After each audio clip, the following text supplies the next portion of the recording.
할렐루야. 예수님 안에서 잘 지내셨죠? 여러분 다시 만나 뵙게 돼서 너무 반갑습니다. 예수님의 이름으로 사랑하고 축복합니다. 이제 완연한 이제 봄인 것 같습니다. 날씨도 많이 풀렸네요. 자, 그러면은 바로 진도를 나가도록 하겠습니다.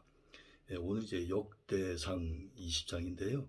역대상은 29장까지 있잖아요. 근데 오늘 역대상 20장은 굉장히 짧습니다. 8절까지, 8절까지밖에 없어요. 그래서 조금은 좀 일찍 끝날 것 같습니다. 그럼에도 불구하고 역시 우리가 하나님 말씀 앞에 서면 두렵고 떨리는 것이 사실 아니겠어요? 저도 떨립니다. 일반적인 학문을 우리가 이렇게 공부하고 또 연구하고 또 배우는 것이 아니지 않습니까? 항상 하나님 앞에 서 있다는 그런 마음을 가지고 이렇게 하기 때문에 얼마나 심령이 떨리는지 모릅니다. 그리고 늘 저 자신을 뒤돌아보고 또 깊이 성찰하는 그런 계기도 되어지죠. 자, 그러면 역대상 20장 1절 말씀, 한 절 말씀을 봉독하겠습니다. 역시 제가 시력이 안 좋으니까 이렇게 돋보기를 가지고 또 읽도록 하겠습니다. 글씨가 작으니까는요. 그 다음 해 봄에 왕들이 출전하는 때가 되자 요압이 병력을 이끌고 나가서 암몬 사람의 땅을 무찌르고 더 가서 랍바를 포위하였다. 그러나 다윗은 예루살렘에 머물러 있었다. 요압이 랍바를 쳐서 함락시켰다. 아멘. 아멘. 자, 그러면 오늘 이제 거룩하고 복된 주일인데요.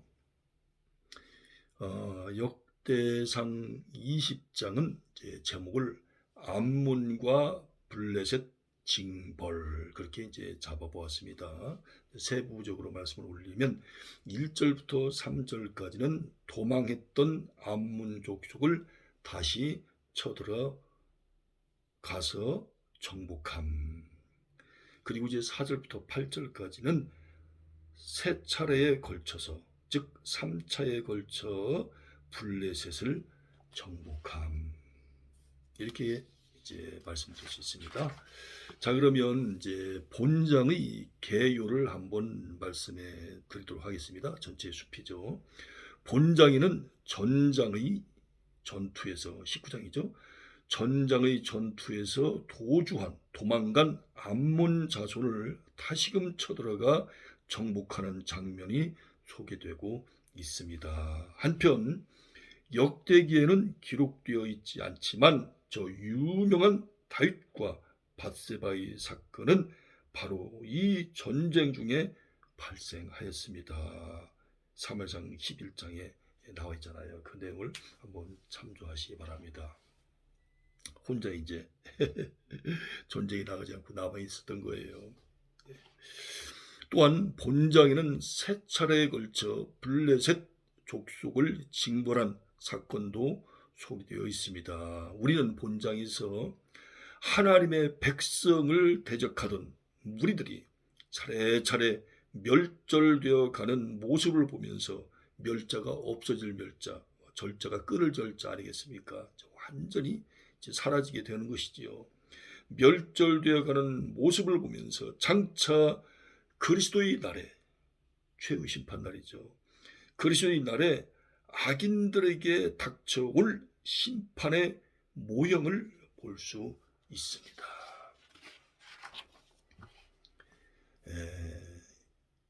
이렇게 하나님을 대적하고 하나님을 믿는 백성들을 대적하는 자들이 멸절당하게 되는 것은 바로 예수 그리스도의 최후의 심판을 보여주고 있다. 미리 보여주고 있다라는 말씀이시죠. 자, 이번에는 이제 1절부터 3절까지 말씀을 가지고 다윗은 이전 전투에서 도주하였던 암몬 족속들을 어떻게 하였습니까? 이전 전투 후 19장 6절부터 15절에 자세히 나와 있는데요. 해가 바뀌고 전투하기에 좋은 계절이 되자 다시 요압을 군대 장관으로 하여 원정군을 보내었습니다. 그리하여 요압은 암몬의 수도인 랍바를 포위하여, 자, 랍바는 어디라고요? 암몬의 수도. 랍바를 포위하여 함락시켰으며 무수한 전리품을 노획하였고 그곳 거민들을 끌어내어 노역에 종사시켰습니다. 힘든 일에 이제 일을 하도록 했다 그 말이죠. 전쟁에서 이제 패하게 되면 완전히 죽은 목숨이죠. 살아 있으나 하여튼 승리한 그 사람들이 시키는 대로 해야 되니까요. 그리고 전쟁이 치게 되어지면 그 진 사람들의 모든 물건들 있잖아요. 그런 것들 다 뺏어가는 거예요. 그렇다고 해서 왜 뺏어가나 말할 수 없어요. 다 뺏기게 돼 있어요. 안 주면 그냥 죽이잖아요. 그러니 얼마나 참 무섭겠습니까? 하나님과 그의 백성을 멸시하고 조롱하는 자들은, 특별히 19장 4절 5절에서 이렇게 조롱하는데요. 이러면 안 되는데 그렇게 했단 말이에요. 이처럼 철저히 패망할 수밖에 없는 법입니다. 망하게 하더라도 하나님께서요 철저히 망하게 하신다 그 말입니다. 악을 행하고 아무리 도망하여 숨으려 할지라도 하나님께서는 찾아내시고야 마십니다. 그래서 하나님이 두려운 겁니다. 죄를 짓고 하나님 눈을 피할 수가 없어요. 하나님을 대적하고 하나님 백성들을 갖다가 이렇게 조롱하고 멸시하는 그런 이제 악의 무리들을 하나님은 반드시 심판을 하신다는 말씀입니다. 이스라엘이 암몬을 정복한 뒤 블레셋에 대해서는 다시 어떻게 하였습니까? 4절부터 8절까지 말씀을 가지고 이제 보도록 하겠습니다. 그 이후에 세 차례에 걸친 블레셋과의 전투가 있게 되었습니다. 첫 번 전투에서는 르바임 족속의 거인 10배, 배가 이제 바이입니다. 10배가 나왔으나 이스라엘이 10부계에게 죽임을 당하고 블레셋은 항복을 하였습니다. 그 이후 다시 전쟁을 하게 되었는데 이번에는 골리앗의 아우, 즉 골리앗의 동생인 라흐미가 나왔으나 엘 하난에게 죽임을 당하고 말았습니다. 또한 세 번째 전투에서는 손, 발가락이 도합 24개인 거인이 출전하였으나 다윗의 조카 요나단이 물리쳤습니다. 우리가 보통 이제 일반적으로 그 사람들의 그 손가락이, 발가락이 몇 개입니까? 손가락 10개, 발가락 10개, 그럼 20개잖아요. 근데 이 거인은 24개, 즉 4개가 더 많았다. 그런 거인이 나왔지만 역시 패배했다는 것이죠. 이상과 같은 승리는 이스라엘이 군사력이 월등해서 혹은 다윗의 부하들이 용맹무쌍해서 이루어진 일만은 아닙니다. 군사력도 월등했었고 또 다윗의 부하들이 군인들이 용맹무쌍했었던 것은 사실이지만 그보다도 더 본질적이고 핵심적인 것은 바로 뭐냐? 오히려 하나님께서 다윗과 함께 하심으로, 이게 이제 핵심이에요. 이게 본질입니다. 하나님께서 다윗과 함께 하심으로 그가 점점 강성해진 결과입니다. 예. 이렇게 다윗이 강성해지고 이스라엘이 강성해진 것은 바로 누가 그렇게 해주셨다고요? 바로 하나님께서. 하나님께서 그렇게 해주셨다는 것입니다. 오늘날 우리들의 가정, 사업, 인생 그 모든 것 역시 형통해지느냐 않느냐는 것은 오직 우리가 얼마만큼 하나님과 동사, 사자가 일사자입니다. 동사하느냐에 달려 있습니다. 다 형통하기를 원하죠. 모두가 다. 형통하지 않기를 원하는 사람이 어디 있겠습니까? 형통하는 사람도 있고 형통하지 못하는 사람도 있다는 거 아니겠습니까? 그러면 누가 형통하느냐? 그 형통하는 사람은 바로 하나님과 동행하고 하나님과 동사, 즉 하나님과 동행하면서 하나님과 일을 같이 하는 사람에게 하나님께서 형통하도록 하는 복을 내려주신다는 거예요. 조금 전에 이렇게 암몬과 싸워서 이기고 또 블레셋과 싸워서 그것도 3번씩이나 싸워서 이긴 것은 바로 군사력, 물론 월등했어요. 군인들 용맹 무쌍했어요. 그것도 일부분 영향이 있었어요. 그러나 가장 근본적이고 핵심적이고 본질적인 것은 바로 뭐냐? 하나님께서 다윗과 함께 하시기 때문에 이러한 결과가 왔다는 것입니다. 굉장히 중요한 말씀입니다. 자, 오늘 이제 8절까지니까 조금 저도 좀 묘한 생각이 듭니다만은, 그러나 아주 적은 이제 절수의 말씀이지만 굉장히 중요한 메시지가 있습니다. 특별히 2가지를 좀 말씀 올리면, 첫째, 하나님을 멸시하고 하나님의 백성들을 멸시하면, 즉 교회를 멸시하고 교회를 핍박하면 하나님은 반드시 심판하셔서 멸절시키시고 철저히 패망하게 하신다는 것입니다. 그리고 2번째 메시지는 이 다윗과 이스라엘 백성들이 전쟁할 때마다 승리를 할 수 있었던 비결은, 그 근본적인 원인은 바로 하나님이 다윗과 함께 하셨기 때문에 그러한 결과, 즉 전쟁할 때마다 승리할 수 있었다, 그 말씀입니다. 자, 이번 한 주간도 이 말씀을 깊이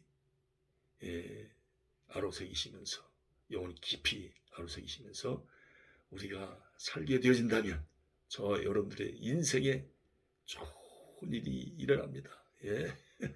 혹시라도 지금 뭐가 좀 막혀 있고 좀 답답한 게 있고 뭔가 생각대로 잘 안 되고 혹은 정말 속상한 일도 있고 정말 울고 싶고 뭐 여러 가지 참 우리 인생을 살아가다 보면 항상 봄날만 있는 게 아니잖아요. 뜨거운 여름날도 있고요. 또 추운 겨울날도 있고 또 인생 풍성한 가을날도 있지 않습니까? 그래서 인생은 사계절인 것 같습니다. 사계절. 좋은 일만 있는 건 아니잖아요. 그래서 전도서에도 나와 있잖아요. 웃을 때가 있으면 울 때가 있고 기쁠 때가 있으면 슬플 때가 있고 여러 가지 때가 있잖아요. 심을 때가 있으면 거둘 때가 있고 나갈 때가 있으면 들어올 때가 있고 하여튼 때가 많잖아요. 여러 가지 때들이. 그러나 가장 본질적인 것은 우리가 예수님을 우리보다 앞장세우고 또 성령님보다 기도보다 앞서지 말아야 되겠고요. 주님을 최고로 높여드리면서 항상 주님의 손을 붙들고 주님의 손을 붙잡고 걸어가기만 한다면 형통의 복을 누릴 수가 있습니다. 아유, 저도 이렇게 이제 세종시에서부터 하나님께서 이렇게 아파트를 주셔서 또 이 충남 아산시에 와서도 이렇게 아파트를 주셔서 좋은 환경에서 이렇게 제가 이렇게 말씀을 전하고 있습니다만은 서울에 있을 때 또 저도 여러 군데 이렇게 이사를 했었거든요. 특별히 이제 서울에서 가장 많이 목회를 했습니다만은 제가 상가 지하실에서 거의 17년 가까이 있었다고 말씀 올렸잖아요. 사택이 8년 6개월 동안 그 상가 안에 지하실 상가 안에 예, 거기서 생활을 했다고 말씀 올렸잖아요. 하나님의 은혜 안에서 이제 그런 여러 가지 과정들이 이제 지나가고 나니까 이렇게 햇빛이 들어오고 또 창문을 열게 되면 파란 하늘도 보이고 그리고 새소리 또 나무 또 아름다운 꽃들 또 이 논과 같이 주위에 있으니까는요 논도 보이고 바다는 아니죠. 예, 밭도 보이고 또 산도 보이고요. 예, 참 얼마나 아름다운지 모르겠습니다. 다 하나님이 어떤 그런 힘든 과정들이 지나고 나면 이렇게 또 좋은 환경도 이렇게 허락을 해 주시는 것 같습니다. 근데 지하실에서 목회를 하든 뭐 지상에서 목회를 하든 예, 뭐 전세에 살든 월세에 살든 아니면 자기 집이 있든 자기 또 건물이 있든 간에 또 뭐 여러 가지 또 인생을 살아가다 보면 뭐 이런 건물뿐만이 아니잖아요. 또 다양한 어떤 이야기를 제가 말씀을 올릴 수 있잖아요. 근데 어떤 그런 환경이 우리를 갖다가 이렇게 크게 좌지우지하는 것 같지는 않습니다. 어떤 환경에 처했든지 간에 주님이 나와 함께 하시면 주님이 나와 함께 하시면 그것이 가장 큰 기쁨이고 가장 큰 축복이고 가장 큰 은총이고 가장 큰 보람이고 말입니다. 가장 큰 영광 아니겠습니까? 여러분 사도바울 보세요. 감옥에 있으면서 오히려 바깥에 있는 사람한테 기뻐하라고 그러잖아요. 왜 그랬을까요? 주님의 사랑을 너무 감옥에서 진하게 받고 있는 거예요. 그냥 그 예수님의 사랑을 온몸으로 그냥 체험을 하고 있는 겁니다. 그러니까 바깥이 부럽거나 그립지 않아요. 나가고 싶지 않아요. 이것이 바로 영적인 축복 아니겠습니까? 예. 아무리 뭐 고대광실 좋은 환경에 있다 할지라도 심령의 기쁨이 없다면 그것도 영원한 기쁨, 하늘의 기쁨 이런 것이 없다면 하루하루가 고통스러울 거예요. 자, 여러분 오늘도 이렇게 하나님 말씀을 우리에게 주신 하나님께 영광의 박수 한번 올려드릴까요? 하나님 사랑합니다. 주님께 모든 영광을 올려드립니다. 이번 한 주간도 예수님 안에서 승리하십시오. 그리고 건강하십시오. 그리고 예수님 안에서 계획했던 모든 일들이 다 잘 되기를 원합니다. 자, 그리고 이제 광고 말씀은요. 제가 이제 4월 달부터 이제 영어하고 또 한문 또 신학 전공 과목을 제가 이제 강의를 하겠다고 말씀을 올렸잖아요. 제가 이제 요즘 그 여러분 그 저희 그 유튜브를 보게 되어지면 여러 곳에 가서 이렇게 이제 찍은 그런 동영상들을 좀 많이 올리잖아요. 그것은 바로 이제 본격적인 강의를 하기 위한 어떤 몸풀기입니다. 재충전하기 위해서. 우리가 이제 운동선수들 왜 본게임에 들어가기 전에 워밍업 한다고 그러잖아요. 그래서 이제 4월 마지막 주부터 이제 강의를 시작하려고 합니다. 세 개의 강의를 이렇게 이제 하려고 하니까 정말 이것도 굉장히 참 많은 생각이 듭니다. 이게 영어 하나만을 가지고도 강의한다고 하는 것이 쉽지 않은데요. 영어, 또 한문, 또 신학 대학원에서 또 박사원에서 공부했었던 신학 전공 과목 약 제가 정확히 세보진 않았지만 60개에서 한 70개 정도의 과목이 되지 않나 그렇게 생각이 되어집니다. 그 전 과목을 뭐 다 잘 이렇게 전화할 수는 없잖아요. 제가 너무나 부족하니까. 그럼에도 불구하고 한번 트라이 시도해 본다고 하는데 어떤 그 포인트를 좀 맞추려고 하거든요. 여러 가지 부족하지만요. 너무나 부족하지만 여러분 생각나실 때마다 기도 꼭 부탁 올릴게요. 여러분 사랑합니다. 그리고 축복합니다. 여러분 안녕히 계십시오. 감사합니다.